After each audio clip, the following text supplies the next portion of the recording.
Swinging is the #1 thing we had to get right in making a great Spider-Man experience. To deliver that wish fulfillment of being Spider-Man, you want to be able to use your webs to take you up into the air, to spin all over the city, leap, do a swan dive, almost hit the ground, and swing back into the sky. That's Spider-Man. You don't think of him on the ground, you think of him swinging through the concrete jungle gym of New York City. That's the ultimate fantasy fulfillment of being Spider-Man, and we knew we had to get it right.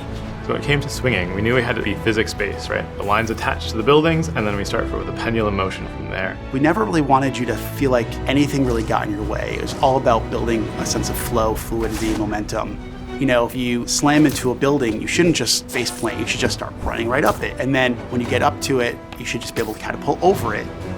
We wanted to make sure that we had a simple control scheme that lets you sort of pick up and play and get pretty good at it. But at the same time, we wanted to make sure we had depth in there for an experienced player. So as you play longer and longer, you'll find those little connecting moves. You'll find the fact that if you wall run, you can whip around the corner either through a button press or even just stick input. You can also do something we call the web zip, which is a pull straight forward. So your lines go out and you pull, and that gets you some additional speed boost. And the point launch is when you throw lines to a particular point. Sometimes it's a ledge or sometimes it's a street lamp, and then you can spring off that when you get in. There's also the dive, which is a lot of people's favorite, big huge swan dive, and you kick into a swing right before you hit the ground. And so we want to make sure the controls were really accessible to begin with, but that the system had depth. So when you can stick to walls and you're agile and you have the webs, then the city becomes your playground. So when we first started building New York City, we knew we wanted it to be a superhero's playground, which means you can travel on all surfaces. And one of the biggest challenges we encountered were the fire escapes. A lot of the team said, you know, we can't have Spider-Man go through these fire escapes because it's going to be too hard. But what's New York without the fire escapes?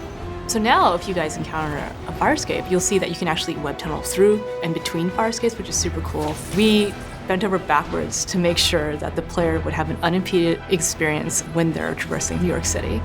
The moment when we figured out that Insomniac really delivered on that web swinging, it was actually at E3. We thought, wow, this really feels good. This feels great.